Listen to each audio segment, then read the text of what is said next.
All right. Hi, everyone. Welcome to Utter Bloke Nonsense, the FPL podcast from the other side of the pond. We are FPL fans from the US who love the game and want to provide a different perspective from the content creators who make the most of the content about FPL, who tend to have a real echo chamber and pick a lot of the same players and just have a very specific type of content and sense of humor that we want to provide a different perspective from. I'm JJ, And Rabbit. and we're going to talk about Game Week 24 and also do a little mid season review for the FPL season so far.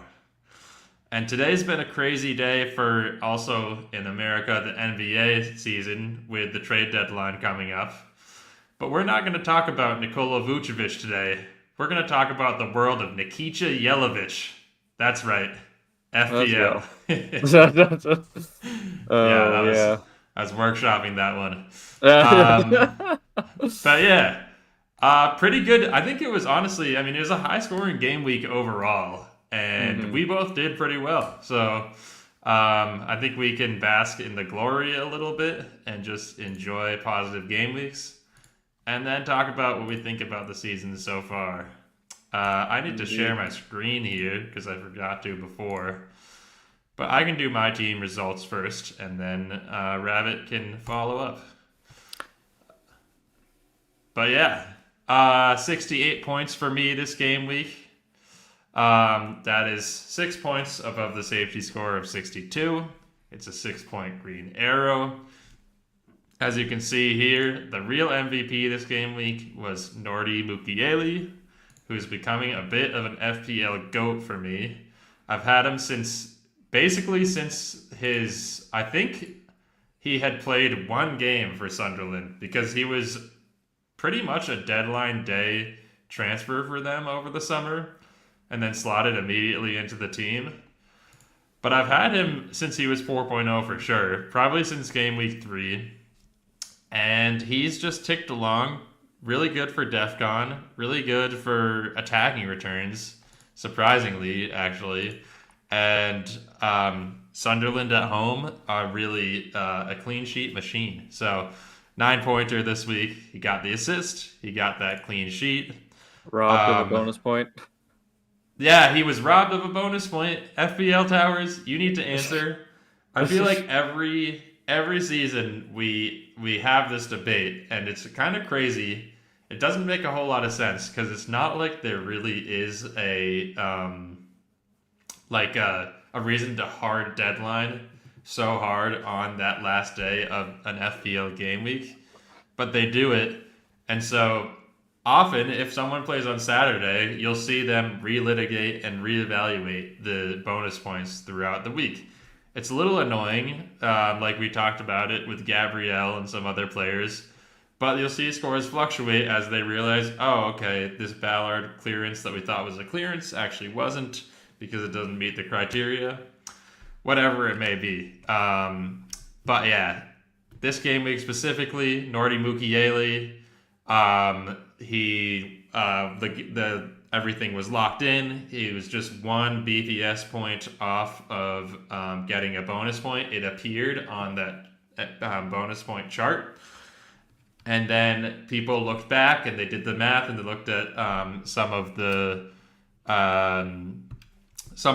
actions that happened in the game on yesterday, and realized that a Ballard clearance shouldn't have counted a clearance. So they redid the bonus point table, but it was too late. They'd already sent out bonus points, and it was Diarra, the goal scorer, Alderete, and I forget who the third guy was, but some other Sunderland guy.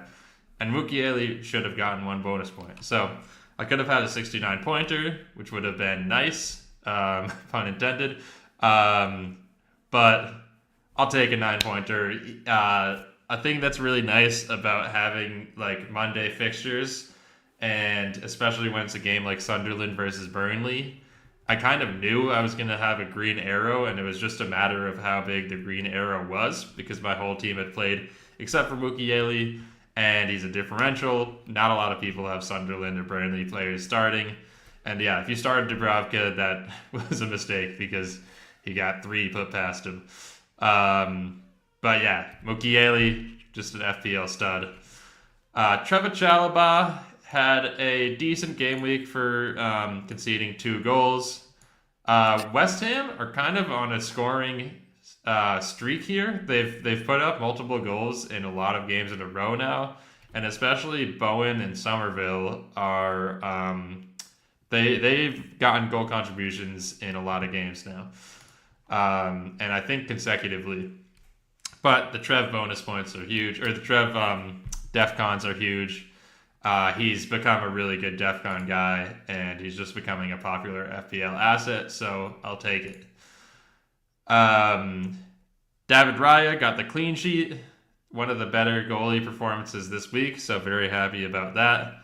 I don't know if any other goalies got clean sheets. I guess, yeah, Roofs and then Kelleher, who isn't super highly owned, but yeah, it was one of those game weeks where a 6-pointer from your keeper is a solid one. Yeah, Gabrielle, the DEFCONs, which is pretty huge. Kind of rare Gabrielle getting DEFCONs, honestly, but I'll take it in this case. Against Leeds, right? It's a little weird that he got DEFCONs against Leeds. Yeah, no, but he's sort of a DEFCON monster. Yeah, especially I guess you're right. When Saliba was out and it was just Gabriel, like he'd get like 15. Yeah, that's true. I forgot about that. He start he wasn't, but then he became good. Yeah. Yes. The City guys both got returns. That game was a bit of a disaster, honestly, for the second half. But I'll take 7 points from Firmino. That's a pretty nice differential. I'll take the 10-pointer from Holland, even though he wasn't the best captaincy option. Is a rare return for him. Kind of crazy to say, but he's been on a real slump lately. And then, yeah, Rice with the classic 3-pointer. That's just his usual point total at this point. Morgan Rogers, he had a red, maybe they misattributed his yellow card.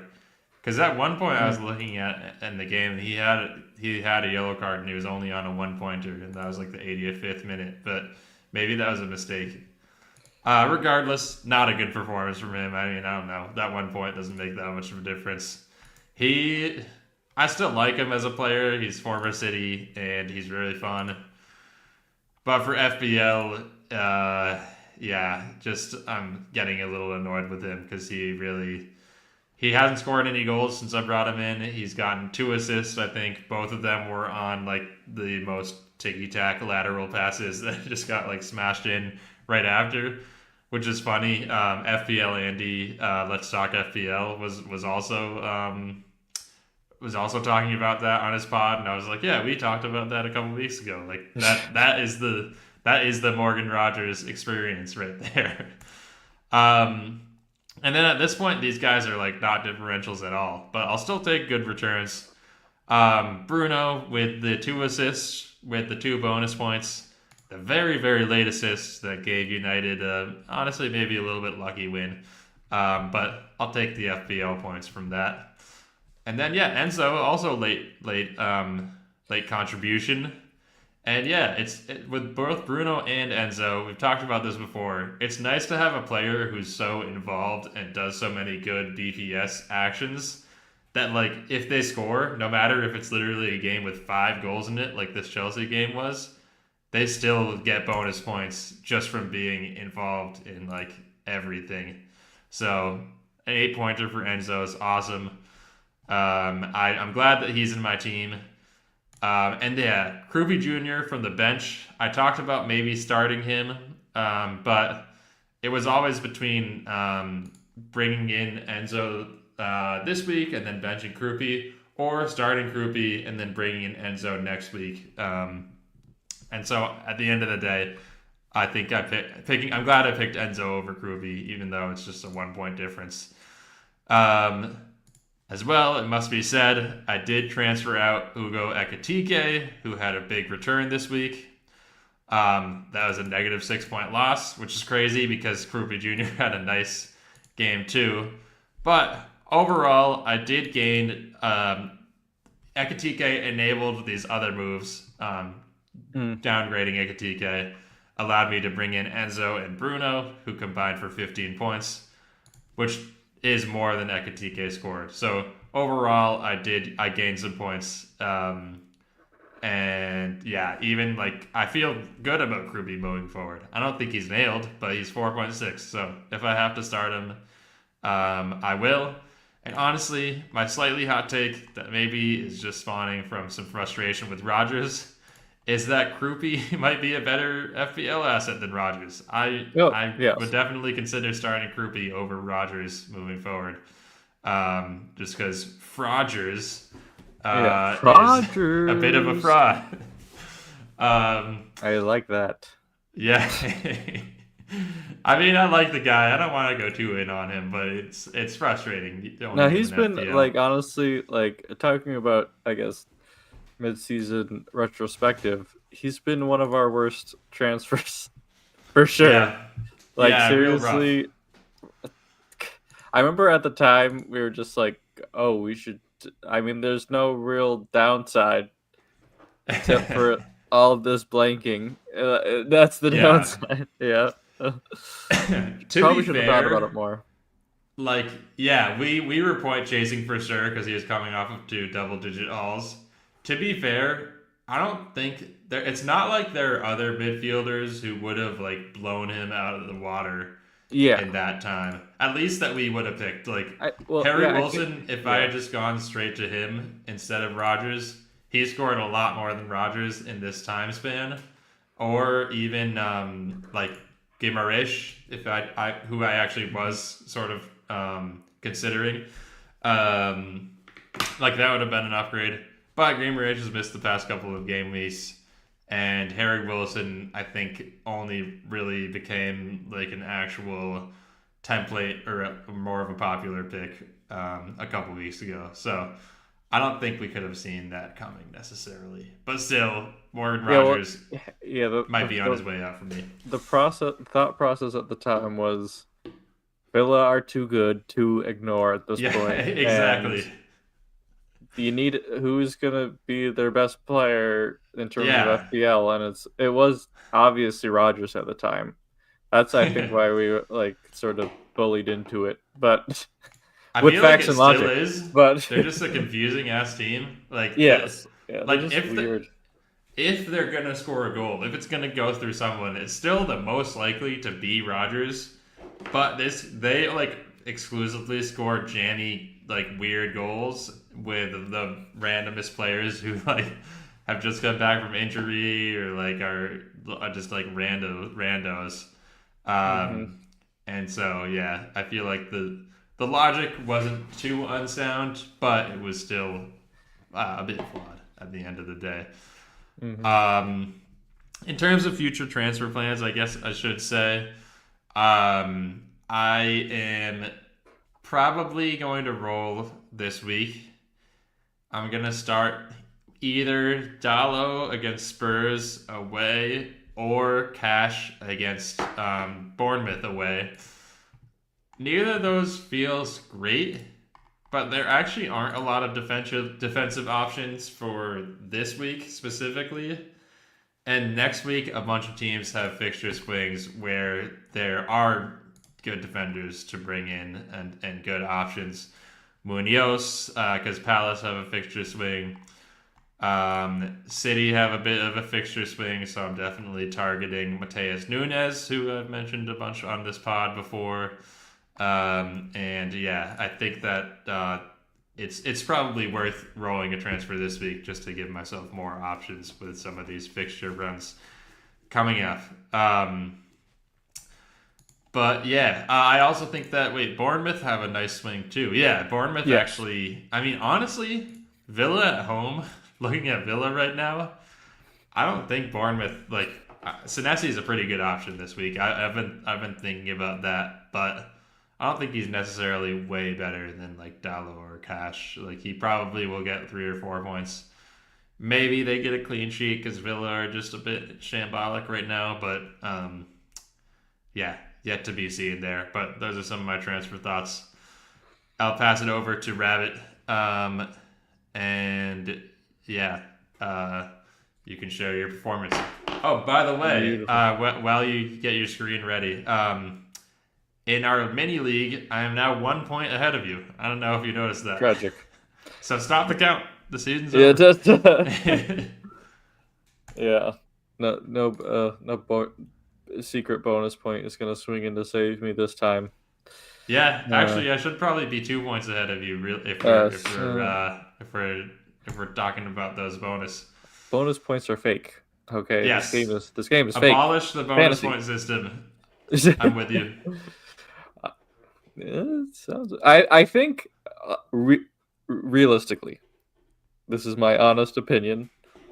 If you abolish the bonus point system and just reallocate what players get for what, if like you give an extra point for a goal for a striker or a midfielder and ate those, I think you could do away with it, to be honest. But Yeah, I feel yeah, like DEFCONs, if there was like a DEFCONs for midfielders and a DEFCONs for strikers, like yes. if we had the equivalent of those for like what's good for those positions, we could kind of replicate how good someone was without this arbitrary system where it can only be 3 players and sometimes it just ends And up it still being hinges jammy. on like a goal or an assist most of the time. That's Yeah, like the thing. So unless you're and Elliot DefCon was like an Anderson. attempt to get away from that. So Yes, exactly. Yeah, unless you're like Elliot Anderson and you're just like the DefCon beast who somehow is just making everything work, then you need to score or get an assist to get bonus, or like a yeah. goalkeeper clean sheet with a bunch of saves. But yeah, that's rare.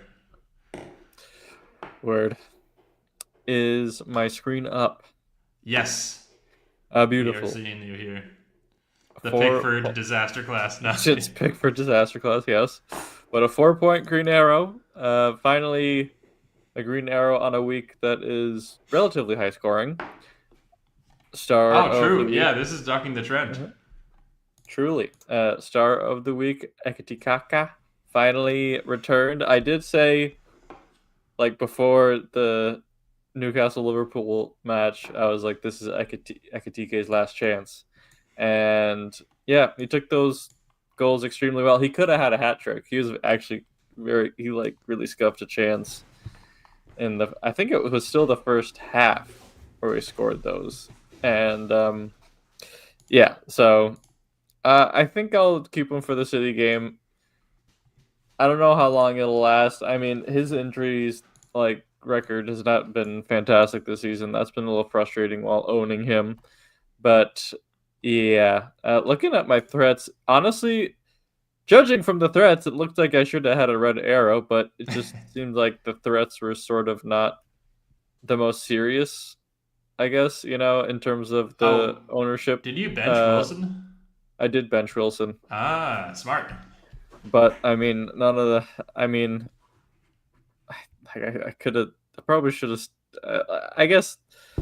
I mean, Rogers was playing Brentford. You'd imagine he would have done something, but yeah, it's crazy Do how something, Rogers. do something, Rogers. But like João Pedro, like I'm sort of shocked his ownership is this high. I think it's mostly just due to inactive managers, though. I uh, agree. uh, dead FPL theory. If you heard of dead internet theory, João Pedro is the evidence. And Raya getting a clean sheet sort of sucks, but Pickford will outscore him. I just know it. Yeah, last week Pickford had that 10-pointer or whatever it was. That was glorious. Raya's never getting those. Okay, so there you go. Finally, the Arsenal defense comes through, and yeah, like Timber, I guess, is my response to Raya. Although Timber got one less point. I mean, if Timber gets a clean sheet, Raya's also getting a clean sheet. So not like totally losing out there. Gabriel, of course, clean sheet bonus. or no bonus, def con. But I'm surprised he didn't get bonus because he usually just does get bonus anyway. Um, Another reason and why the system's yeah, rigged. yep. Gahey, um, I'm glad he got def cons, and I would have been really mad if that own goal stood because that was a foul. Yeah. That was definitely a foul. I can't believe they got away with that. I can't believe like Well, it's just like how is it possibly like well what didn't make sense is that it probably should have been ruled an own goal because it came off Gahey last. That's what I saw. yes. But you can't say it's an own goal without admitting there was a foul because Exactly. That's Solanke kicked exactly what him I was gonna into it. say. Like Yeah. it's so I think they had to be like, oh, it's Solanke's goal just because we're trying to like I guess retcon the fact that there was no foul in there, It's but ridiculous. it was pretty unlucky overall. And yeah, if that goal doesn't go in, maybe they still concede that the The scorpion kick. half-assed scorpion kick, but Yeah. I um, mean, we were shit in the second half for sure. Like, I don't. I think honestly, the result is not undeserved, but that is crazy. Also, the VAR apparently only looked at offsides for the first Solanke goal. They didn't even look at the foul. So, like, yeah, I don't know. that's It was. tragic. It was all. It didn't make any sense. I don't want to be one of those people who, like Liverpool fans, like starts complaining about every ref decision that doesn't go our way. Because at the end of the day, we still should have won just off of being the better team, which we weren't in the second half.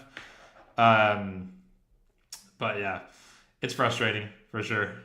Yeah, Trev, didn't I say there? Chelsea, no way, Chelsea were keeping a clean sheet in this one, Yeah, or you did not say no way, that. but You I was said I like, I should don't. bench him.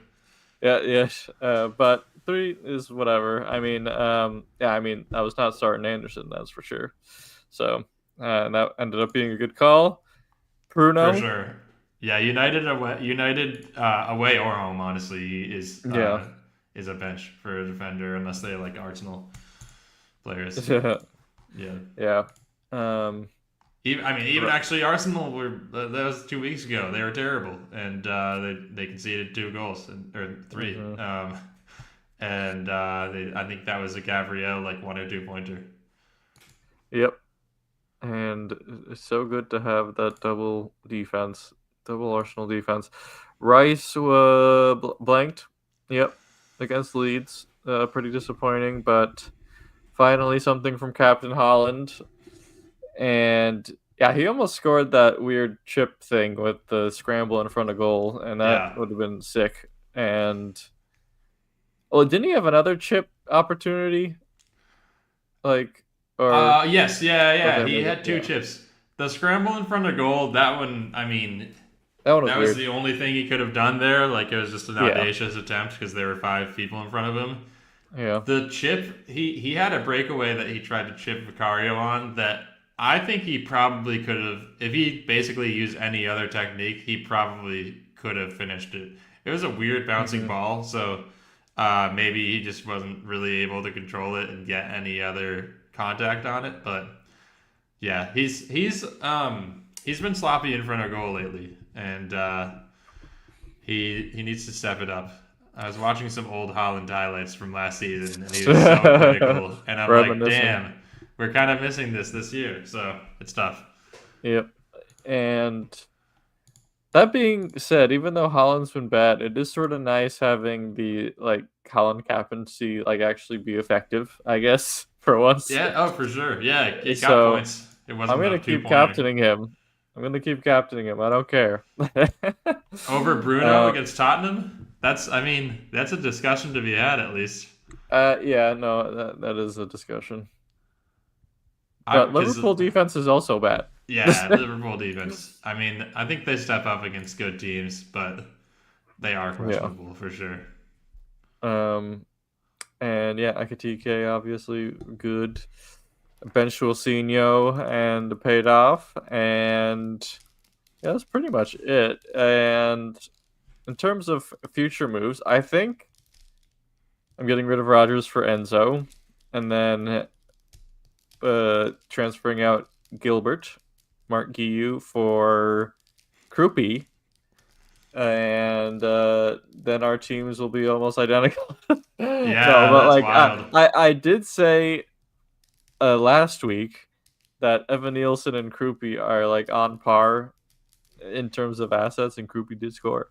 And Yeah. I do think that is still the case. And I just want a someone I can play, pretty much. And Bournemouth have good fixtures, and I want someone to take advantage of the really good ones. And yeah, he's like the lowest risk because like my defense is sort of mostly stacked.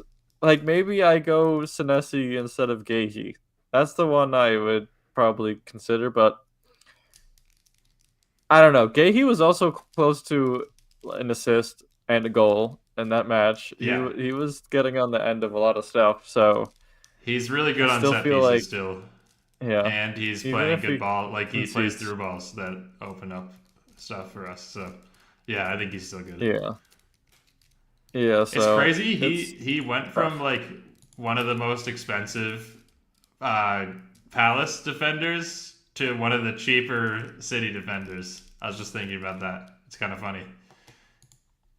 A What contract is will he, do like, that five to point a five? MFer. Oh, Is he even 5.5? He might be. he was Yeah, 4.5 to start the 5.2. season. So Yeah. he's 5.2. He's cheaper than Nunez. That's kind of crazy. Nunez. Interesting. Mateus N. That's actually a real debate, Mateus N versus Gay. I hadn't thought about that until right now. I Yeah, think I'm like still going Mateus, but my backline for next week is looking like I'm benching Gahey against Liverpool, and that's I fair. have Timber, Gabriel, Sunderland at home, and then Chalobah, Wolves away, and then I have Yeah, five like midfielders. So I fear for the City Liverpool game. I think we can win, but we ship goals to strikers who are good on the counter, which that's Ekatike's MO. So I'm worried. yeah, well, that's about my week. Yeah, I'm sort of I think I will make those transfers just because I have the money to do it. Also, right now, like I might get priced out of it, so I might be forced into Yeah. it. But Enzo's looking good, Krupi's looking good, and like Giyu's not playing, Rogers looking bad. Might as well. Yeah. So Yeah, yeah, I will say for the same price point as Giyu and Krupi, Mateus Mane is about to have a double game week, like basically next game week. I mean, the week after next. So it could be worth a punt. I mean, one of those games is against Arsenal, but he still could get like 4 points just off of the baseline of playing 2 games. So, I'm not going Wolves. I'm not um, going there unless Pablo yeah, Sarabia comes back. I'd go- Saint uh, uh, Pablo. I'd go Pablo again, but no, that's I've seen enough of Wolves. I can't. Their fixtures aren't great. Gotta say, their fixtures they took advantage of some of their easy fixtures and got some points out of them. Yeah. But they're playing Chelsea, Forest away, which is quietly becoming a very hard fixture. Palace away, which is quietly becoming not so bad of a fixture, but it's still tough.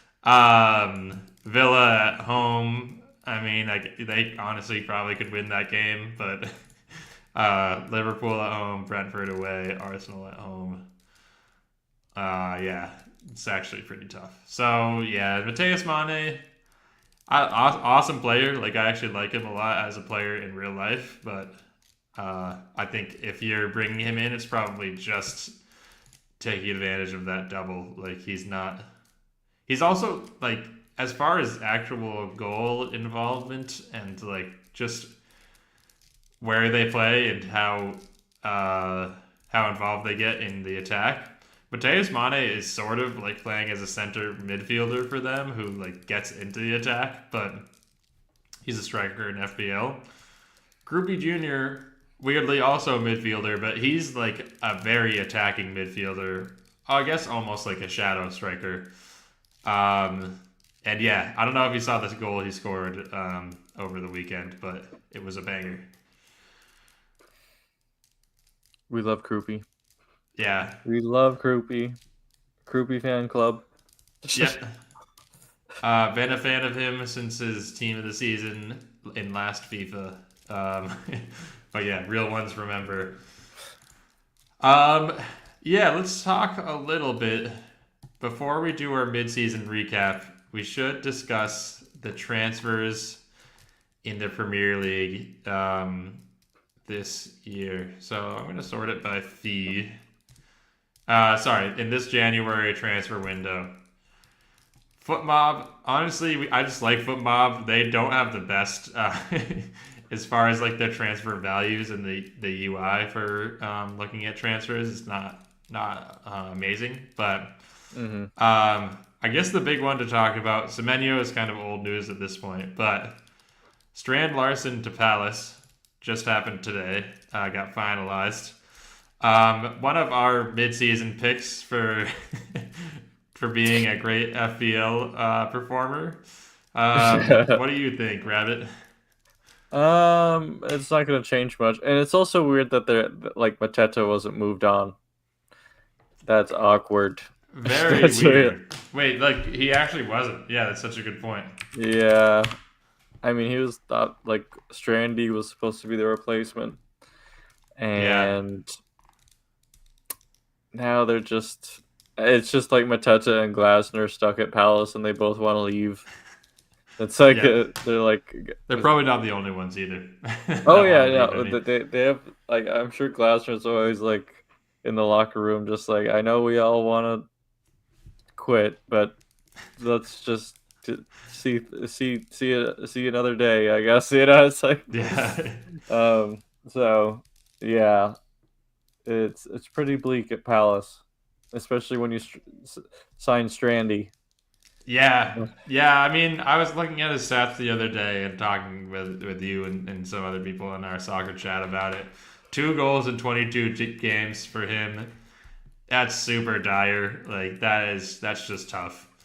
Um, and yeah, I didn't even really I guess I didn't fully catch that Mateta didn't go anywhere. So that's crazy. Honestly, even though staying at Palace is going to be super weird, and I mean, he might just not play. I don't know what's going to happen for the rest of the season, but I it's think he's got to probably play. better than going to Milan. Because Milan, I mean, this was all you, so I don't want to steal your take, but Milan is like the striker gulag. Yeah. It's so rough when you look at the strikers who have played for them, and geez, what was I gonna say? Oh yeah, he had a knee issue, which also is like, if Mm. you're going to Milan already injured, like he would have played one game and like blown his ACL out, and then like basically been done. Like that's what I don't know if you saw Milan brought in Fulkrug and like he had a bad knee injury in his first game for Oh, them. Yeah, I saw he so did score, but yeah, he scored, but then got injured. yeah, I believe so. The Or maybe striker he's back now. graveyard. Maybe the injury wasn't as bad. Yeah, I guess he is back. But yeah, the reason why they wanted to bring in and I guess yeah, he only was only playing like 25 minutes a game, so he might still be battling this knee injury, and they're like, yeah, we don't want to bring in someone else with chronic knee problems, which is understandable. Oh yeah, the Pocket Talk transfer finally happened. Um, he's gonna be And West awesome at Ham Flamenco. and West Ham are better without him. Yeah, it is kind of crazy. I mean, they lost. They had been going on a win streak, but he wasn't playing in those games either. So, um, yeah. This. I mean, I've commented on this a lot. This 73 million thing is crazy. Honestly, even the fact that the fee was 50 mil, that is a coup for West Ham. That is a crazy number right there. So I feel like I they guess paid good for that much, them. like for like initially, like close to that much. I don't like you mean yeah the fee? I don't think so. Yeah. Let's see what Transfermarkt has to say because I'm actually that's a good question. I feel like he was like 50. I think he was even less than that. I feel yeah, it's funny. Transfermarkt has his value at 35. Oh, the fee was 50. You're right. Or no, wait, 42. Mm. So yeah, Broke they even. basically exactly recouped the money that they got for him. They paid 42.95 and they got 42 back, which considering how it all went down, that's pretty good business. Not gonna lie. Yes. Brennan Johnson has been such a non-factor since this transfer. I didn't even realize he played in these games, to be honest. He's an Ainge guy. Yeah, he seems like maybe an Ange merchant because he put up crazy stats the past couple of seasons, and he's been looking like Gakpo the I Ghost mean, this year. So what are the chances Palace just go for Ange? That could be a thing. Like, because the Palace that'd owners be suck. so funny. They suck so Yeah, bad. They would go. They would fall for Ange it's because like like he's a smooth talker. yeah, It's exactly. It's like sometimes there are people who like rise up in the business world because they're like smooth talkers and they're able to like they're really good in meetings and like they're able to talk the talk and do their thing and like yeah the managers and the upper management are just like kind of enamored with it and that literally is Ange. So that's not a bad theory, honestly. Yeah, the Palace owners. I mean, we talked about them last week, and a new wrinkle emerged that we don't need to get into too much on this pod, but it's kind of crazy if you want to do your research. do your own research. Yeah. Conor Gallagher he played against City. He was definitely doing some Galadog stuff in that game. I mean, Got the the assist assist. was very lucky. The Very fact that he lucky. didn't have a yellow card that game is crazy because he committed a ton of fouls. Honestly, could have even gotten a red with all the fouls that he was accruing. Yeah, I mean, I'm I think initially on this pod I was like, that's a good move for Spurs because they need a midfielder. But he's actually kind of redundant with a lot of the other midfielders that they have. Like it's a bit weird, but I guess it's worked out so far, so I can't question it too much. I mean, it's been like, oh, Although they haven't won a game with him yet. Never mind. I feel like that's probably a little bit also he looks unrecognizable. I like the City game was the yeah. first time I saw him since Atletico, and I was just like, who is that guy? Like he looked like anonymous, It was just like, and yeah, like I think well they had to play Paulinho like right back or whatever, and ideally Paulinho plays there, I guess. So Yeah. it's like whatever, but Yeah, it was a weird lineup. It kind of worked, but no, honestly, Gallagher, like the hair is weird. His hair, I think he was just dyeing his hair before, or maybe like he's frosted not get tips. he didn't get any sun in Madrid. He was in the tunnel. Yeah, I mean he just wasn't playing. He was sitting on that shaded bench. Well, when Um, Connor first went there, like he looked like a Simeone guy. Like he looked like yeah, he was getting goals and being involved and stuff. And like I was just like, okay, he's gonna become like Marcos Llorente and like become like a weird right back inverted yeah. like guy Honestly, who gets that's a good goals shout. like, but it did not happen. And when you I know people don't like Simeone, but I love Simeone. And if he doesn't, if he throws you to the side like that, like he did with Connor, he's probably not good.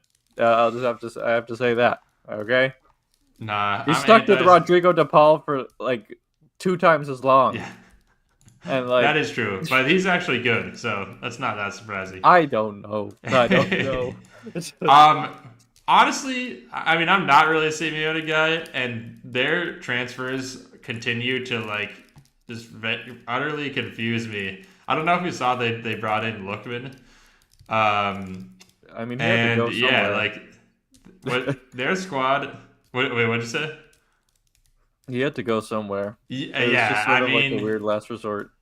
yeah, he keeps on burning out with everyone or kept on burning out with anyone at Atalanta, and yeah, he had to go, I guess. But like, this is just a weird squad. This is their squad. I guess Well, they're Sorloth all got like injured. workhorses, yeah. And Yeah, but well, yeah, I think Lookman. Honestly, this sort of reeks of the Lamar transfer. That's what it. That's what it sort of. damn. But Yeah, this is a we'll fully see. healthy. This is just a weird squad. They're fully healthy and they're going with this squad. It's bizarre. He loves Barrios for some reason. Barrios is I kind of sick. He's only 22. yeah, he's young, Um, but like he's sort of just a shit house. Yeah, he's like. the weirdest thing with them, yeah, I mean that's definitely true. But the weirdest thing with them is they now really like MLS guys. I don't know if you've seen this, but like Thiago Almada was like a good MLS guy for a while.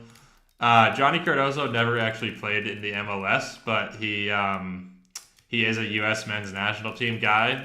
He's honestly destined for the MLS at some point. And then they just signed this guy from the Seattle Sounders, Obed Vargas. Oh, the Mexican guy. Um, Yeah. yeah, so I don't know. I don't really understand. Yeah, this like they had Raspadori, they sold him. Like they make some strange moves. Gotta say. Um, this is kind of wild. Wait, Not a lot of they, big money transfers here. uh, If this guy but going to Birmingham from oh Deportivo Valles was one of the biggest moves. Alaves, yeah. Cancelo's back, and I mean this is the big Hendrick, one. Endrick has been cooking. 5 goal contributions in as many games. Xavi Alonso, you are bad. Yeah. Hey, I mean that's the future City manager. So don't no.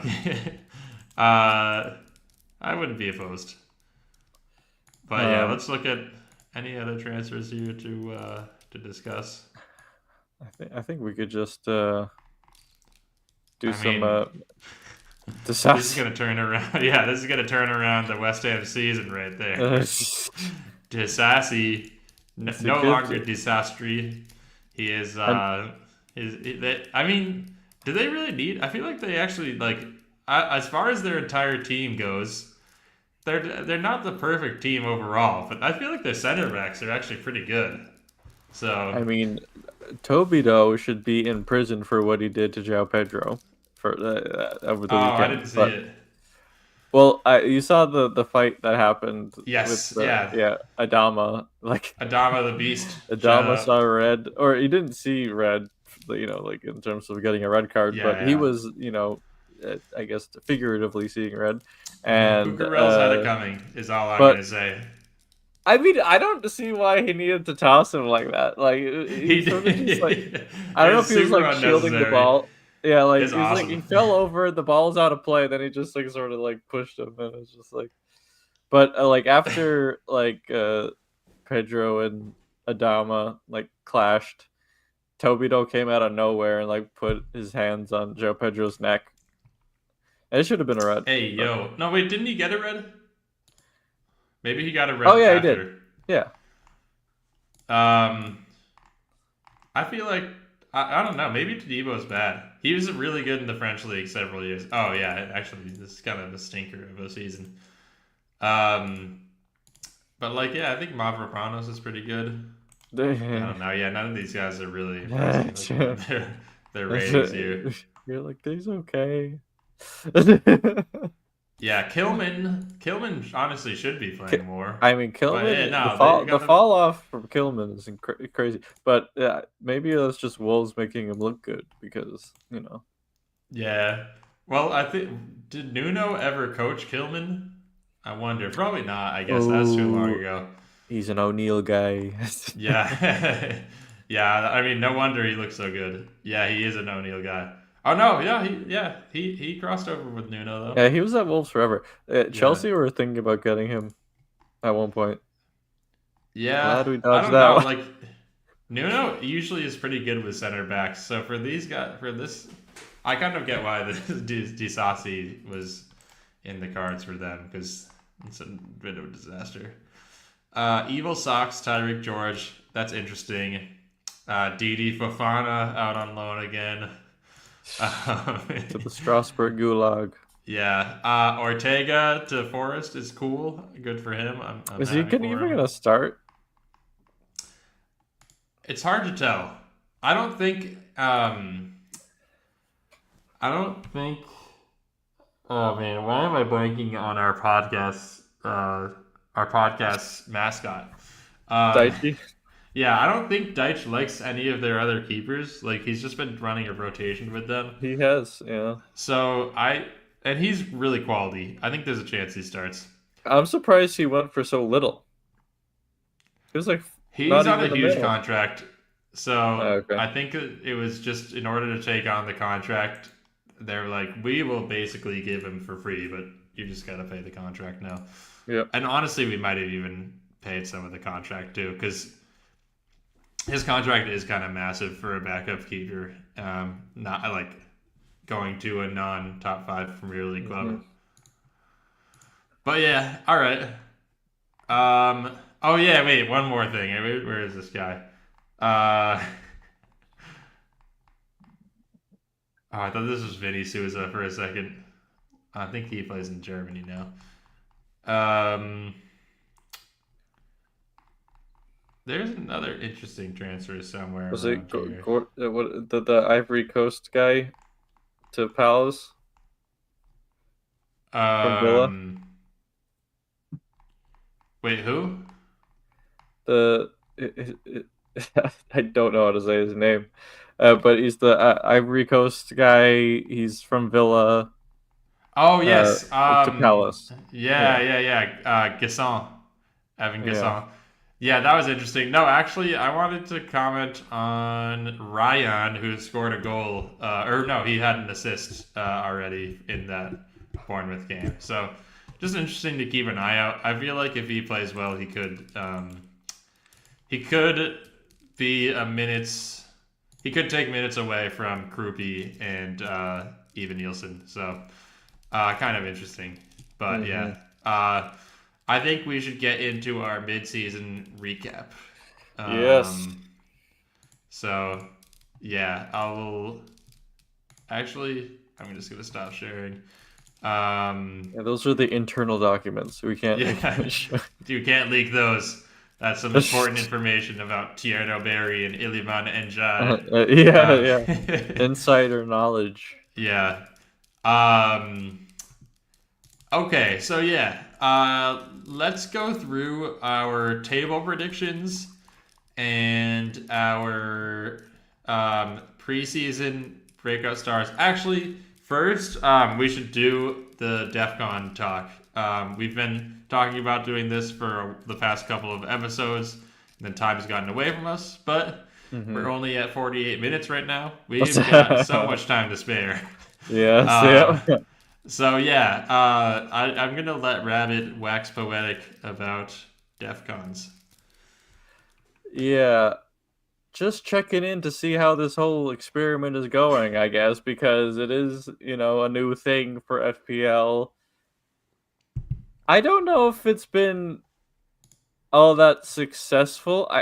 I guess in terms of what we used to pick for players, it was all just like goals and assists. You get a defender who could get a goal and assist. You get a midfielder get a goal or an assist, and strikers, goes without saying. But um, I think it has made us consider other players, but I think it's also sort of made the game a little less fun because you're sort of not watching for players to do the exciting thing, which is, I guess, score a goal or get an assist. And you'd rather go for some freaking workhorse like Elliot Anderson or something. And I just don't know how it's playing out, to be honest. I don't know if it's really benefiting the game that much. I don't know if it's making things more fun. So that's what I just wanted to bring up for the most part. What are your thoughts? Yeah, no, I mean I think that's super valid. I feel like uh, especially when you look at the top midfielders in FPL, which I'm gonna share my screen and do. It does. I feel like that is the biggest indictment, maybe, or just like the biggest effect that DEFCONs have had, because a lot of these guys now, granted, a lot of the time the set and forget midfielders end up performing really well, like throughout the course of the entire season. Some guys like in the past, like I guess like Douglas Luiz, Hmm. and like some of these guys who were sort of even Rodri in past years. Yes. Some Yeah. defensive midfielders can be consistent enough with their goal contributions, while also like getting clean sheets in the past. Defcons were a thing, obviously, where they would be like end up as top midfielders around the top. But then generally the best midfielders were the Salas, the Sakas, I guess. Uh, the guys who scored a lot of goals, got a lot of assists. And so it's just changed things. Like, yeah, I don't think Rice would be this high without Defcons, and same with Bruno Yeah. G. Um, and so actually, like, it's funny. I think you could pin him as a Defcon guy, but I don't really think he gets them super often. Yeah, I No. think he's gotten them twice this season. Yeah. Um, That's about right. but yeah, like even a Jimmy Garner, that actually prime example. He's so good at DefCons, and I mean, he almost got 30 in a game. And yeah, like it does make a difference. So yeah, I think it's interesting. At the same time, I think having a midfielder who took penalties was like so peak in old FBL, and it also made the game a little bit boring because you like really were just doing like a spreadsheet statistics game and being like, all right, if this guy's on penalties, like we do it, and then you have to look at like who took the last penalty. Well, who was on the field? Was he on the field when was Cliver on the field when Semenyo took the penalty? Whatever. Like you really, there was all these discussions that I thought were like kind of boring and didn't actually make the game more fun. So I think it's pushed things around. I will say overall, I actually do really like DefCons because I think it's changed the defensive landscape a lot, and you like a broader variety of defensive options are interesting now. I feel like Hmm. it definitely is. I mean, it's really all center backs when you look at it, or at least guys who Yeah. can play It just center used to back. be wing backs. Yeah. Yeah, like Timber plays right back for Arsenal, but like he really is a center back. I mean, they just play like seven center backs at once. Um, Same thing with Mukiele. Like Mukiele sort of plays wing back, but they have a system where he tucks in and sort of plays a more center back role when they're defending. Very interesting. Mateus Nunes is like the out and out wing back that is doing the best. Also, I think if Munoz Yeah. It's had been healthy. healthy all Yeah. season, this ranking would be different. But it's interesting. Like, yeah, it's a center back meta for sure, and I think that's because of DefCons. Although Timber's not really a DefCon guy, right? He doesn't. I don't think No, he gets them he's very actually often. more of an attacking. Like he should. Yeah, Yeah, like that's his upside is when he attacks or yeah, he he's gets an gotten attacking DefCons weapon. twice. That's kind of Yeah. crazy. And Um. also, I think one of his biggest assets is just his availability. He's been Arsenal's most nailed defender all season. I think he's the only Arsenal defender who hasn't missed games from injury. Maybe he missed one. Um, but yeah, then 2 goals, 4 assists, pretty solid. Honestly, that number feels a little bit low. I feel like he could be on even more goals and assists considering the positions he gets into. Although, actually, no. Let's talk FBL was just talking about this. He's on like exactly 6 xG, so that he is exactly performing where he should for goals if you trust the potentially flawed stat of xG.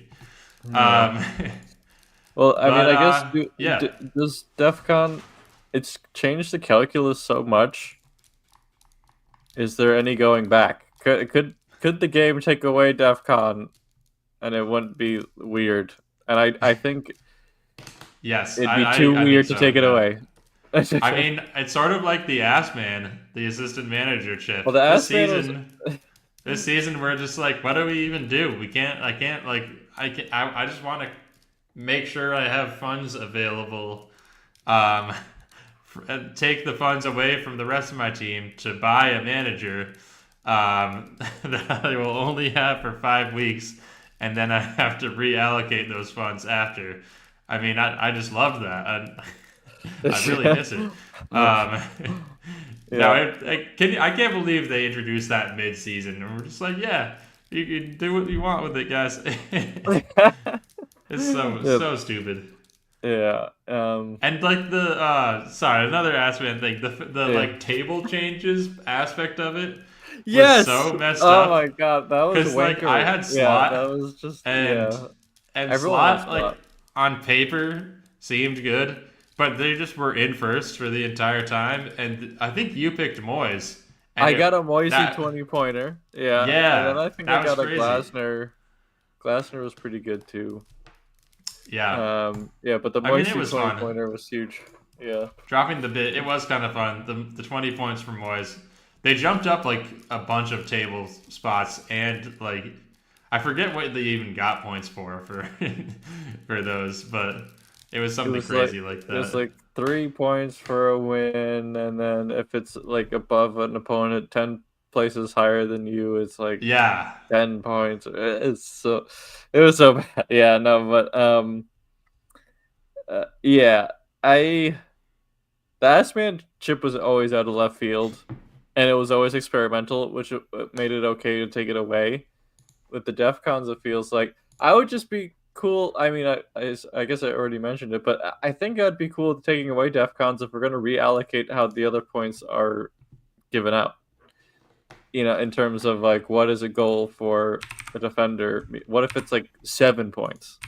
What if, maybe yeah, that's a lot. Maybe you just inflate the number of points that everyone gets, and everyone feels like it feels better. Yeah, I guess, and get rid of bonus points, and as long as yeah, like defenders like have a DEFCON, midfielders have a DEFCON, attackers have a DEFCON. Like if a striker has more than 3 shots or something, like it's just like okay, you get 2 points.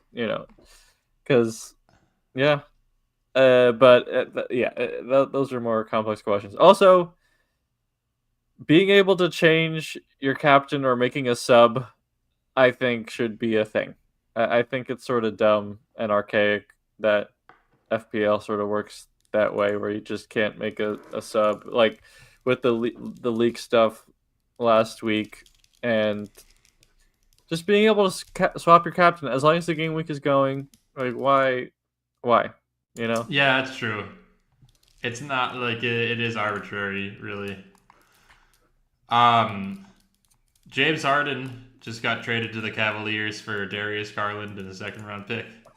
So yeah, not a trade that I understand from either side, but it is funny and cool, I guess. It's gonna be interesting. Yeah, Harden's Donovan good. He's Mitchell kind of a hated playoff Garland. dropper. He's gonna love Harden. Yeah, it's like, Yeah, I don't know. It uh, like yeah, I don't. Yeah, it's just a bit weird. Um, I guess we could go into our breakout stars or table. What do we yes, want? yes. Let's recap some of our FPL breakout star predictions and see how they're doing this season. So yeah, I guess we could go with the guys that we mentioned earlier. Um, who was it? It was Randy? NGI. Yeah, yeah, Oh NDI. yeah. I'm going out of order, but yeah. Yeah, we could do Um, NDI. actually, let's just scroll. I mean, the thing is, NDI was at AFCON, so he's No, not but going to he's beat been a that. he's Oh, been he's a a real midfielder. he's Yeah, been a star. he's been good. That was a good pick, and that was one that both of us co-signed really. So, I mean, I think it wasn't like a hot take necessarily, considering he had been really good to Yeah, he end was a the good price, FPL but like season. I think the amount of like actual returns he got was pretty shocking because like when he was playing last season, like he was always fun to watch. Like he's a good dribbler and whatever, but his end product sort of sucks. His end product is so much better this season, and Yeah, it is really fun to own him in FPL. yeah. I mean, I don't know. Actually, the fixtures are kind of tough. Um, yeah, maybe around the end of the season. Actually, this is a nice run from 34 to 38. Um, yeah, I kind of want. I don't think I've really had him this season. Actually, no, I had him early on. Um, but yeah, he's a fun player. I feel like he's going a little under the radar now because he just came back. So interesting shout. And then the other Everton guy is actually a bit surprisingly one of the better forwards. Well, yeah, I mean, not that crazy, but he has been cooking lately. Tierno Berry got off to a very slow start. Um, and I think, yeah, only really scored his first goal in game week 19, so like 5 weeks ago.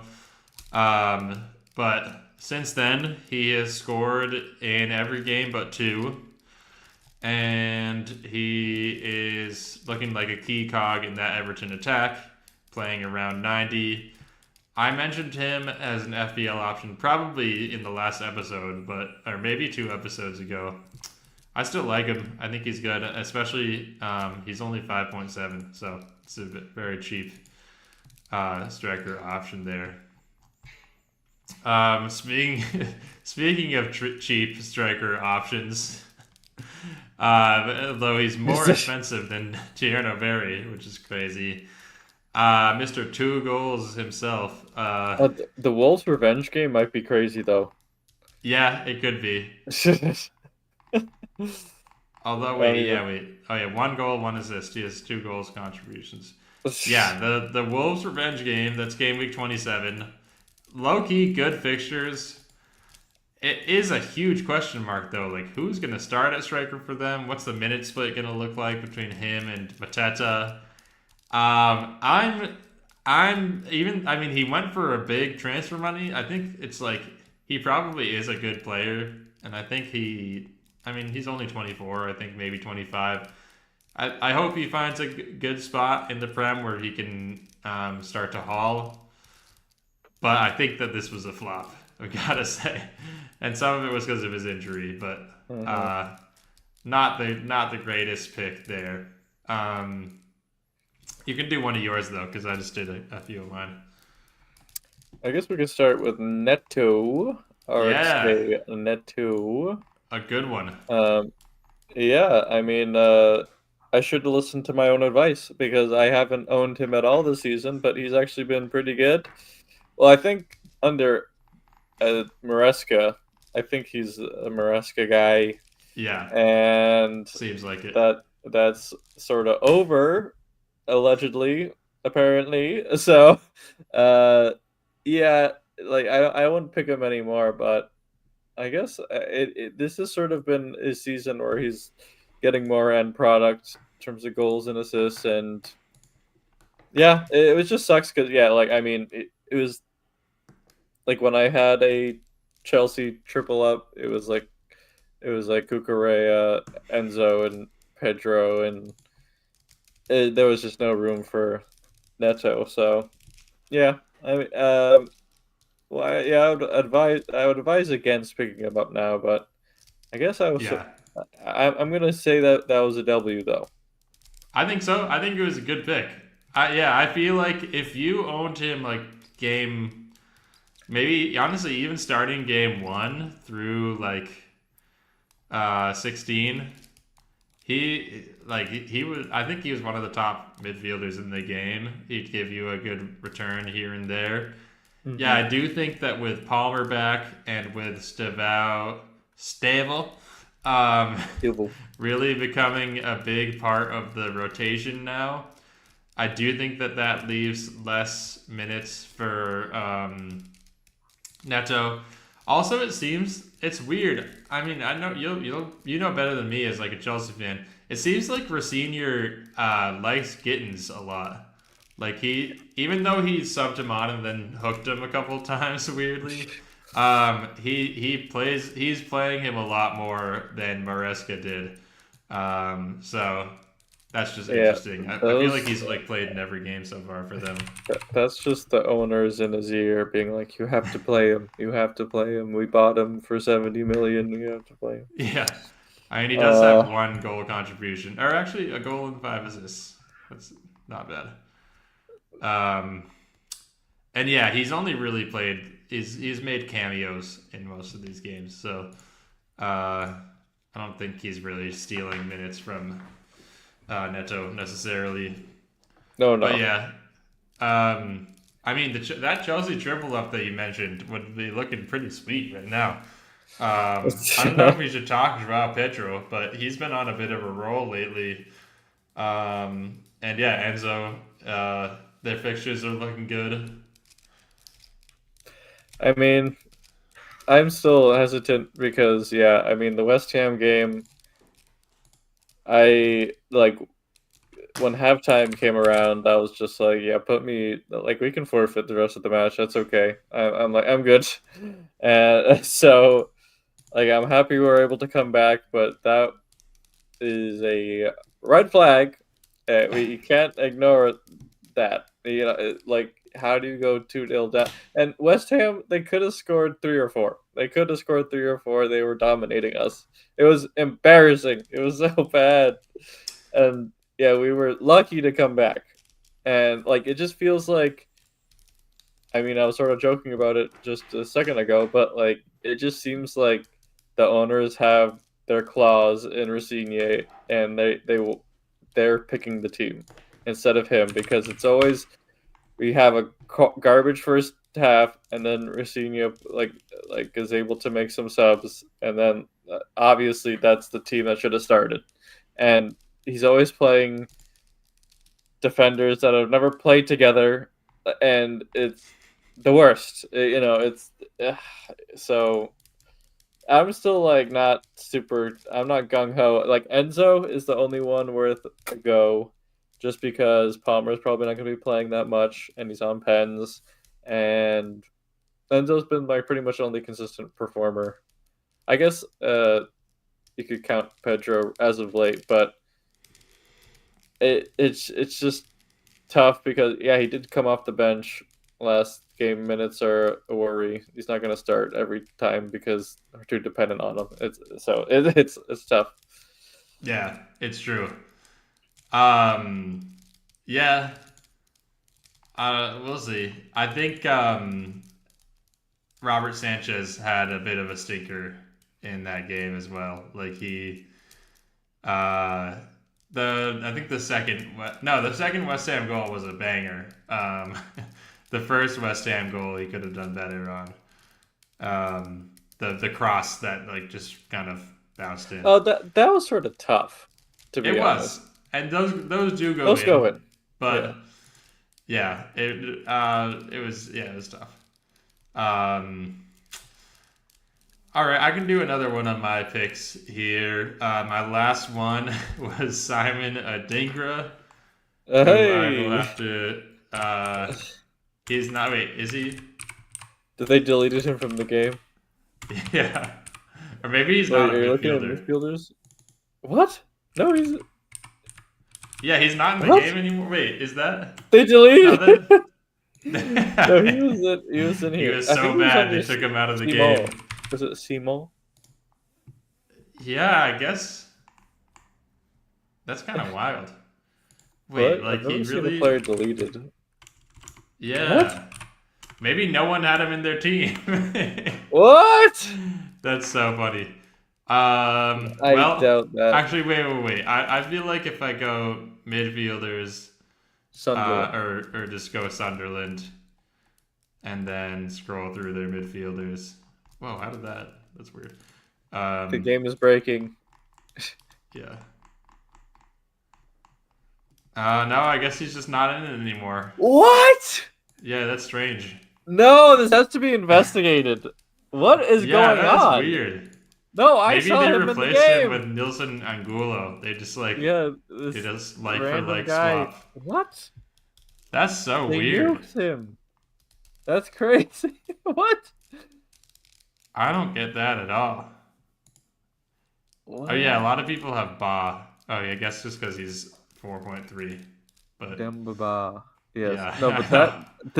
this is sort of creepy. I'm It's not gonna it's lie. bizarre. Yeah.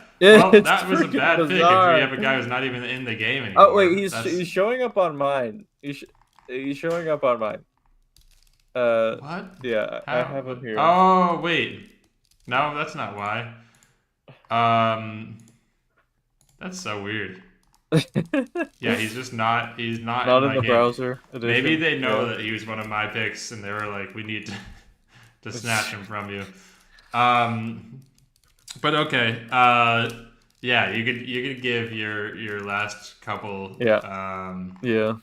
We could I go to had Burnley Marcus here. Edwards of Burnley, and he's only recently just starting to play. I think maybe Yeah, Jaden Anthony took his spot for a while or something. I don't know. he might But have been injured because he didn't play it for like yeah, he a didn't play at lot. He all. just didn't play at all. Yeah. Yeah. So But I don't like know he's what's been up with him. playing 60 plus minutes since Hmm. 17, yeah, match week 18, and doing pretty well. I will say, got a goal and an assist. Goal Mhm. two assists on the season.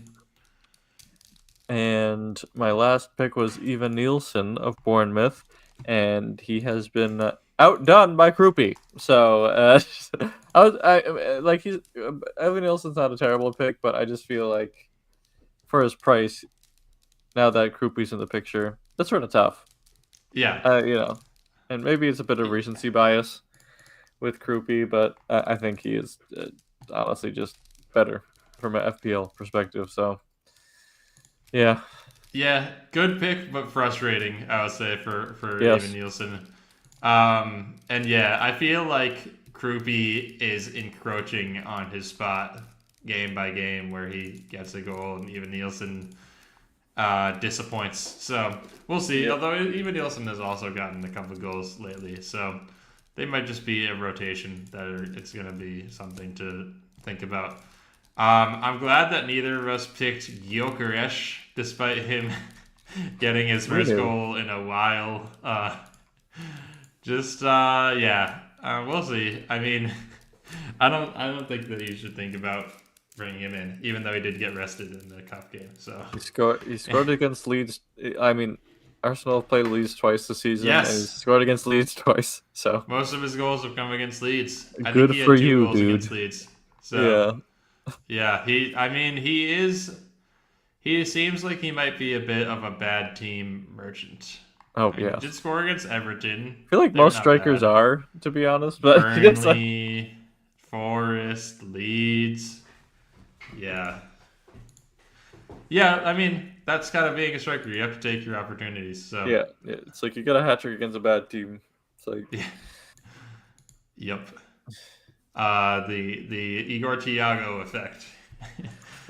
um, okay, I'm going to.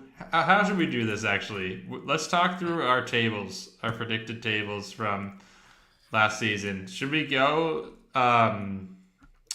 We could go spot by spot. We could go like top half, bottom half.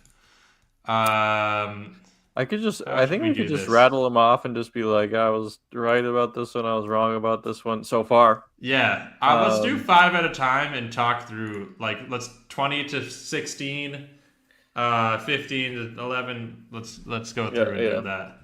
Okay. Okay, so my 20 through 16 that I predicted for the 25-26 Premier League season in order from 20 to 16. Honestly, no, it wouldn't have been better if it was the other way around. Leeds, I had no faith in Daniel Fark. Burnley, 19th, which is correct. And that seems like it might end up being their spot. Brentford, 18th. I was owned there for sure. Wolves in 17th. Too high. Clearly, I was too high on them. Um, Wolves believers.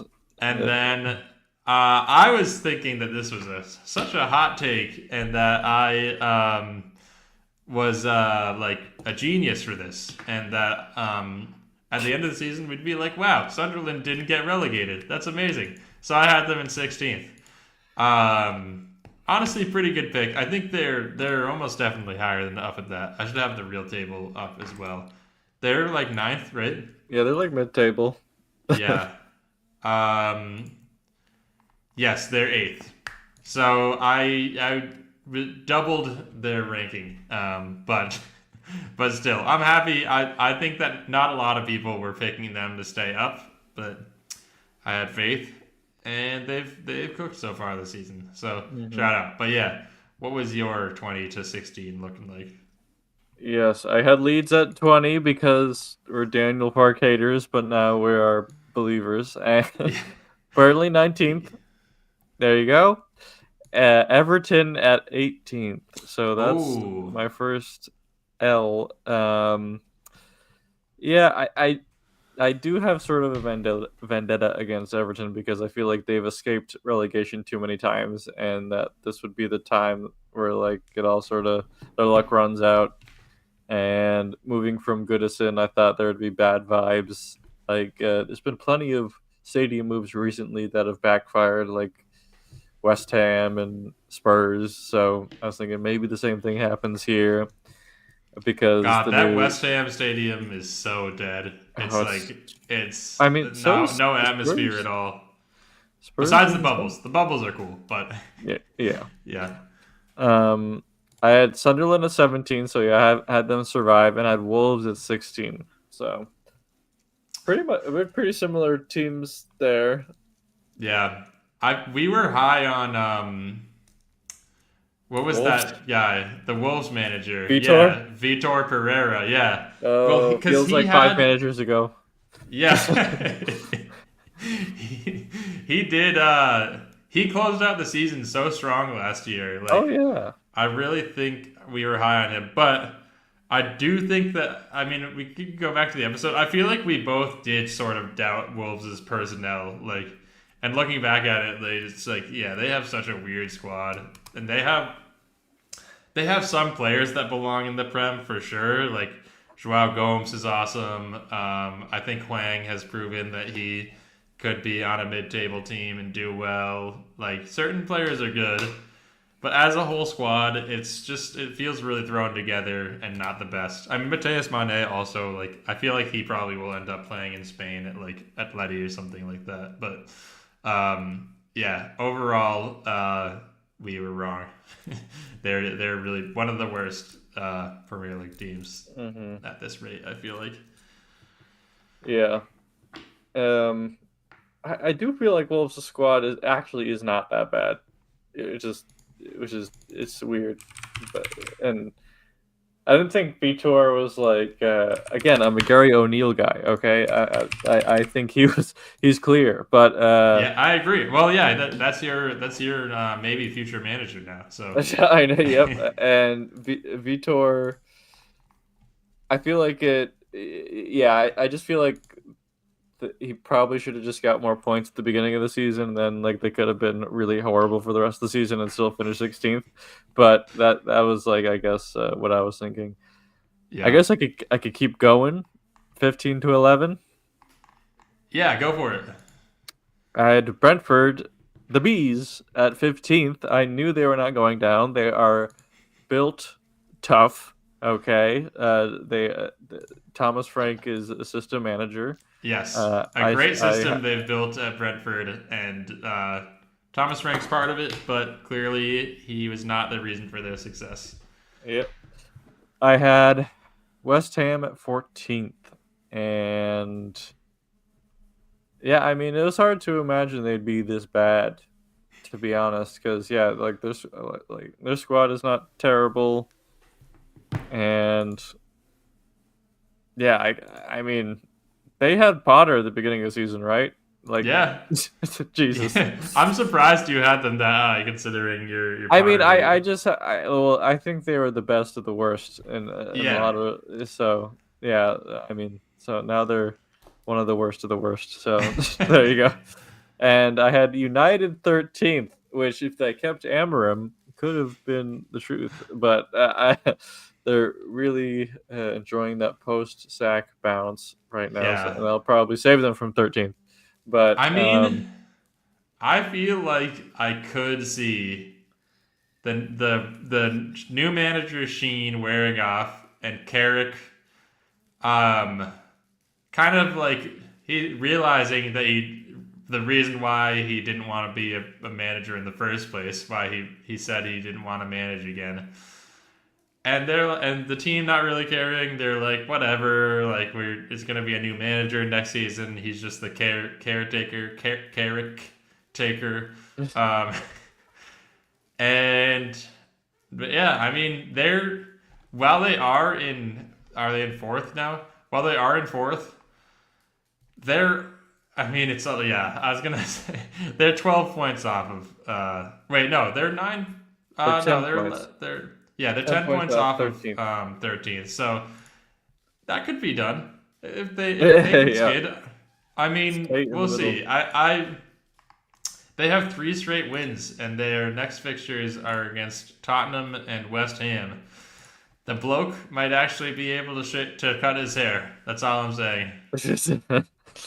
Yeah, and I have Bournemouth at 12th, which is currently correct, Good pick. and Forest at 11th, which again they sabotaged their freaking season.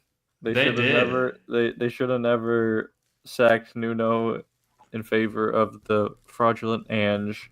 That was always going It's to end badly. it's crazy to think that they started out the season with Nuno. Like, If you could have skipped the Ange part, like gone from Nuno to yeah, Deitch because Deitch is available, then like okay, maybe there's they something might if Nuno they started might be like in 12th right sucking. now. Honestly, Yes, if they started the season with Deitch, I think they would be because a healthy Chris they've been Wood. cooking. They honestly, I Yes, wanted to mention that like from an FPL perspective too. They've been really good lately, and Morgan Gibbs White, I think is like a super legit asset. If you look at like his past 7 game weeks, I think he has returned in like 4 or 5. So shout out that we've been in on Freddie Gibbs White from the start. hmm Was that your yes, that was my your 15 to 11? All 11. right, cool. Let me just see. I want to take a peek at Gibbs White here just to. Yeah, he's on 98 points, which is pretty crazy. I think that makes him a top 10 midfielder now. And yeah, he has 4 returns in the past 5 game weeks. So honestly, maybe instead of Enzo, go him. That's I brave. honestly, as a Palmer or as a Morgan Rogers replacement, I haven't thought of that until just now. But Morgan to I'm Morgan. oh my god, it sells itself. Yeah. Um, but yeah, no, he's actually not a top 10 midfielder. I was a little bit ambitious, but he's right around like Saka and Foden, which I mean, those guys are flops, but he's good. Yeah. He's the number 14. It's pretty solid. Um, but okay. My number 15, I had West Ham. Yeah, it's funny. I like the fact that we kind of flipped on them. I was so Team Potter. I kind of thought that he could figure it out. Also, I think I was counting on some of their vets like Bowen and Suchek to like still be. Those are guys who just like wind up winning their team's games just because they're kind of Premier Yeah. League studs. They've been doing that for a while, which is sort of now coming into play. But they were definitely lacking to start the season. I think a lot because Bowen was having to play out of position and they didn't really have a striker who their manager trusted. Also seemed like maybe the vibes weren't great with Paquetá, so they're turning it around. I feel like they might be battling by the end of the season with like Leeds and Palace for a relegation battle. I think that's something to look out for because Palace have been so awful recently, and Leeds have been pretty mid as well. And West Ham have been good. That loss to Chelsea, it was a loss, but they're actually scoring goals now. They're only 6 points out, so I think that's definitely possible. And Forest as are sort of going in the opposite direction. They're on the upswing. I could see Forest finishing like 14, 15 this season. I don't think that's that crazy. I think they'll overtake Leeds for sure, and possibly Palace as well. So, yeah, I like where Forest are at, but I picked them a little bit higher than they are right now as well.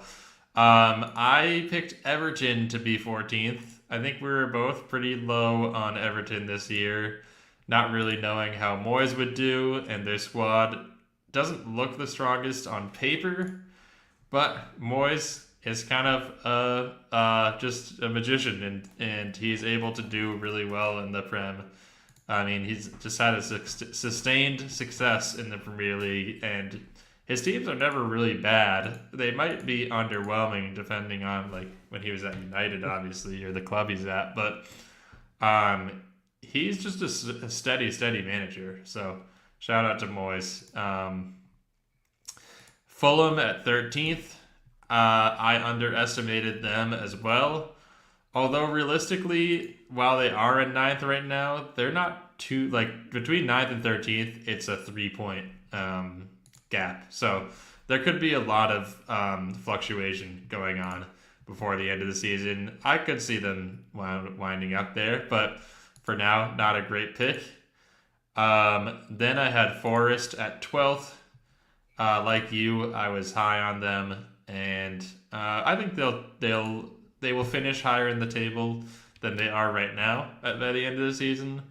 But yeah, 12th was a bit of a reach. And then finally, at 11th, I had Palace, which honestly, I felt like that was super low. Like I was like, 11th for Palace was like, this is kind of going to be the fall off for them. I just didn't think they had it. And yeah, turns out that they have fallen even lower than that. So it's tough. I'll go with my 10 through 6, and then yeah, we're at almost an hour and a half, so we're cruising. The second hour fatigue is getting real here. Like, not gonna lie. Yes. In 10th for me, I had Manchester United. Honestly, I also thought that was like a bit of a like I was like they're actually gonna do better than people think. They're gonna come in 10th.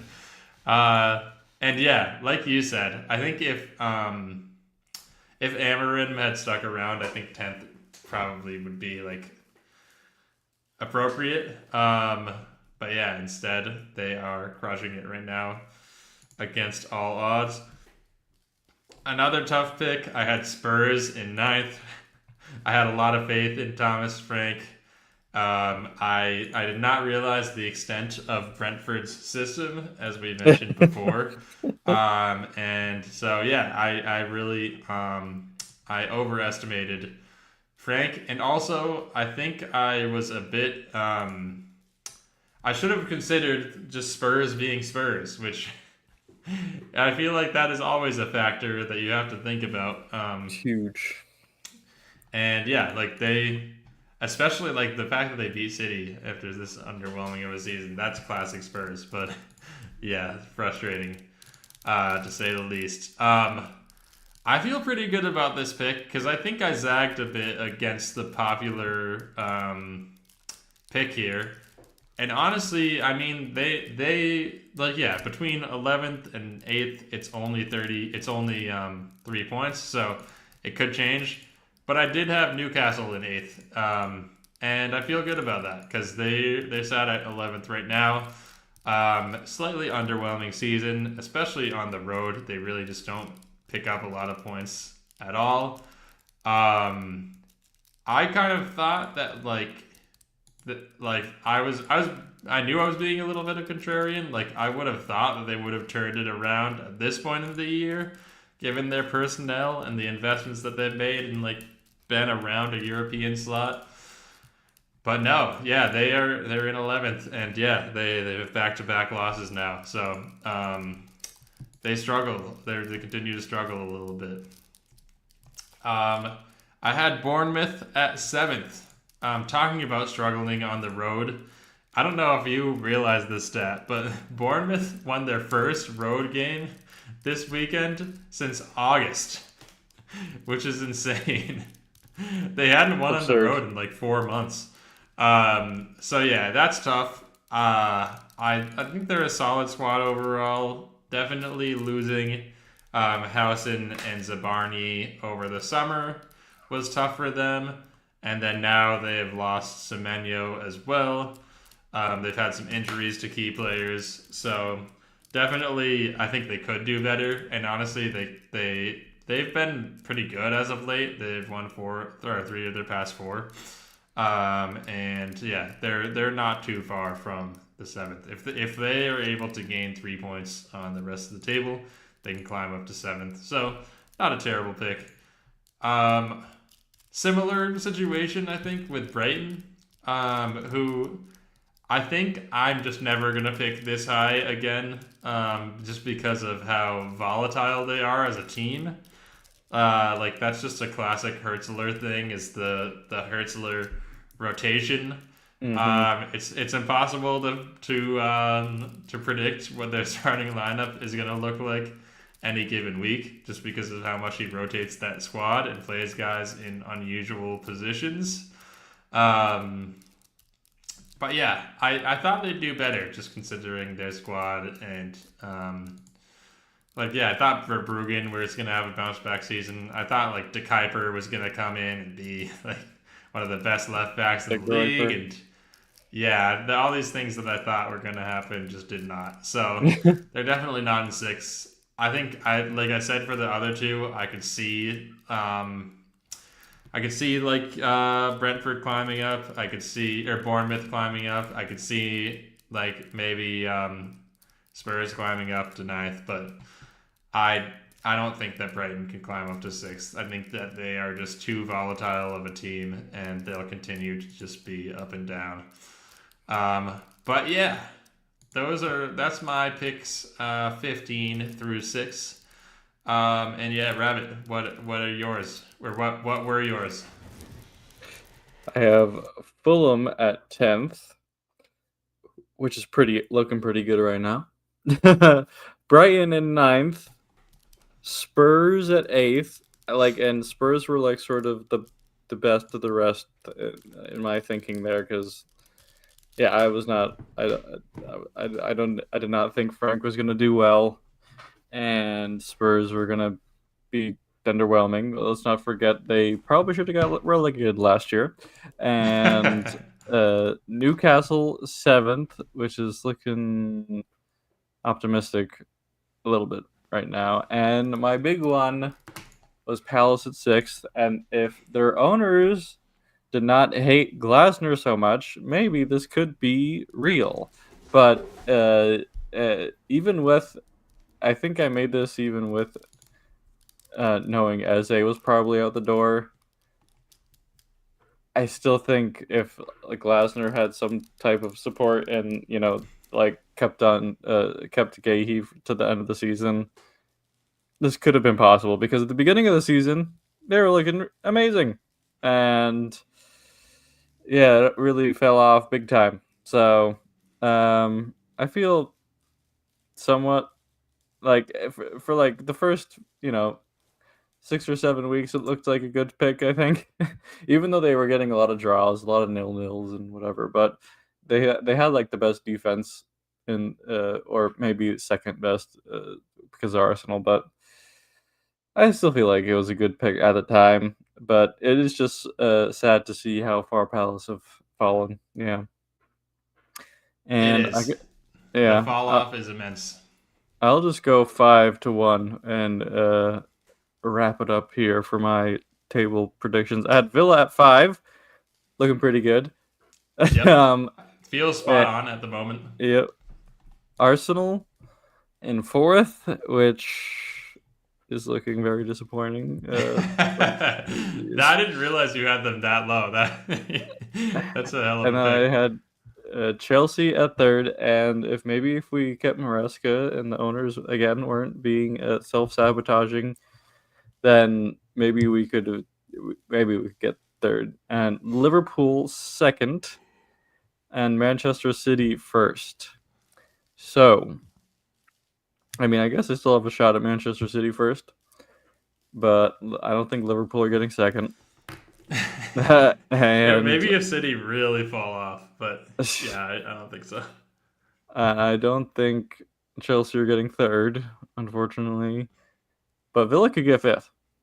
Yeah, I That'd be mean, it's funny because I was like looking at the table. They're like 5 points or 6 points off of fifth right now, which is not crazy, but like 6 points for the rest of the season to cover is like it's more than it feels like, I guess. I could totally see them falling off that much. I think like two of Liverpool, United, and Chelsea could easily overtake Villa. Because they've just been overperforming their stats and like even the eye test so much this season. I think the fall off is coming, if not already going on with that loss to Bournemouth the other day, or Brentford the other day. So yeah, I mean, with that being said, I also picked Villa at 5th. I feel like that. Yeah, that is just. It feels right. Even now it feels feels good. right. Then I had Chelsea at 4th, which I also think is. I mean, they're in 5th right now. I could see them jumping United and Villa for sure. So I don't think that that's a crazy prediction as well. Although I guess if they jump United and Villa, that would actually put them in 3rd. But yeah, I think they could jump one of those two at the very least. Then I had Arsenal at 3rd. That was wishful thinking. I mean, I feel like it's funny. Like looking at Arsenal now, it feels like such a given. Like it's like, of course they're gonna do well. Like they just play so conservatively, and they're able to kind of juice the points Well, it's because the other where they teams can. around them have been so bad. Yeah, Liverpool have fallen off. City, they just have issues tactically at this point. And no one else has really stepped up. So Arsenal have just taken the helm and run with it. Yeah, that 3rd place. I mean, a man can dream. Maybe I feel like 3rd place for them is a bit out of reach. Although, really, Villa are only 1 point behind City, so I guess it's not impossible. But yeah, Villa having a +9 goal difference and being in 3rd is kind of crazy considering Chelsea have +15 and they're in 5th. Kind of wild. But yeah, also a weird thing about this Premier League season is like the goal differences are all over the place. It sort of goes linearly, but then like Fulham and Everton both have a -1, and they're in 9th and 10th. Newcastle are at 0, and then somehow the 13 and 14 have +2s among like a bunch of negatives. So weird goal difference. I don't know. I had City in 2nd place, which feels like that's where we're gonna end up. I fear that we might be like going the way of Arsenal, where we're just kind of always the second fiddle, which is very sad. But I do think that like tactically and personnel wise, it feels like our ceiling right at the moment. We just like, especially in second halves, we've dropped the most points from like first to second half of any team this season, and if we had held all the leads that we had after the first half, we would be in first place. I saw a stat, so that's tough. Then I had Liverpool first. It felt so sure that Liverpool were just going to bounce back, and they had all these good players that they brought in the offseason. I think this was even. If I remember correctly, we were This was talking before about Isaac. yeah, that's what I was saying. Like we were like, oh, like they'll probably win the league anyway. But if they bring in Isak, which it seemed like they probably were going to, it's a wrap. That's like almost definitely what our reasoning was on that episode, which is funny now to look at it and to be like, yeah, actually they signed all these guys who were mostly ineffective, and they're in sixth place right now. So definitely not where most people saw them.